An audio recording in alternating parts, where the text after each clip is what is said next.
Well, we continue our coverage of the election with a candidate for the Ayre and Michael seat. Patrick Stephen Ayres is 61, a Ramsey commissioner. Born in Sussex, his political experience extends to a place on Ashfield District Council in Nottinghamshire.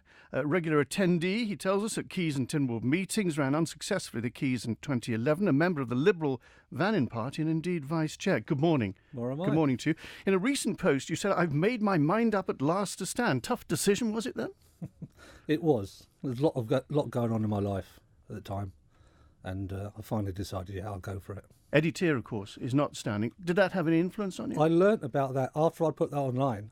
Somebody actually rang me up and said, have a look at Manx Radio's website, because Eddie Tier is not going to stand. So it's a coincidence? Lucky coincidence, maybe, yeah. It had no effect on my decision anyway. Are all LibVan policies your policies? Funnily enough, we had a meeting last night.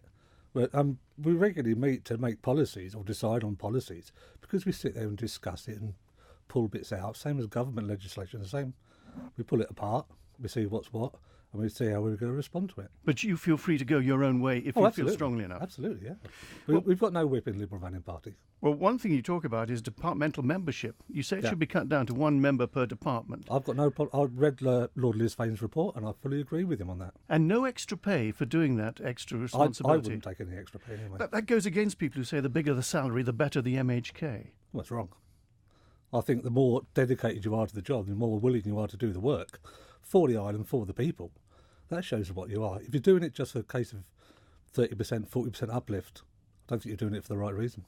Scrap collective responsibility. Yep, absolutely. So that would make life a bit chaotic, wouldn't it, for a chief minister? Because he wouldn't be able to rely on the votes that he needs to get things through.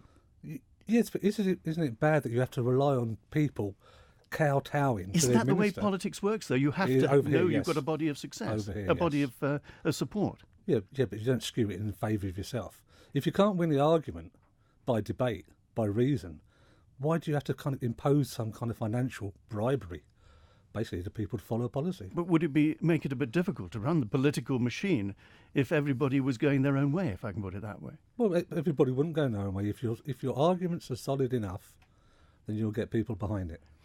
You say your email account won't be in control of the government. You sound deeply suspicious of what goes on there. This was a quote from yourself. Distance yourself from the machinery of establishments, in fact. Yes. So you'd have your own independent as email. Liberal Vanning has. Wouldn't be with government. Every Liberal Vanning member has got their own email account on a LibVan server, not on a government server. My constituency expenses will be used in the constituency to have a contact point for the people. What does that mean? I had trouble getting my head around that. Basically, I want an office. I want to rent an office and have a permanent office somewhere in the constituency. And you use your salary to actually fund that? Well, the expenses I'm given, I'll use the expenses for what they're meant. It's about £6,000. Yeah, right, roughly. So you'd use that to fund an office? That's enough to rent an office and fund an office, yeah. On a wider scale, Brexit, you say we should rejoin the European Free Trade Agreement after. Yeah. Well, once we're out of the EU, well, Britain is out of the EU now. We've never been in it, of course. And they're going to have a lot of problems trying to sort things out, whether they go for the Norway model, the Sweden model, I don't know. They won't tell us. And we haven't really prepared for it. We should be working harder for it. But if we don't have some kind of free trade agreement in place, we're going to be in big trouble. On a local level, you say everyone will be treated equally, even if they didn't vote for me or aren't friends of mine. Yeah. That goes without saying, doesn't it? An MHK is for the whole constituency out there. But you see some people get not favourable treatment. Some people get listened to more than others, depending where they're meeting, depending where they are. And I don't think that's right. The MHK should be going out there to the people, not just going to a meeting of whatever organisation once a month.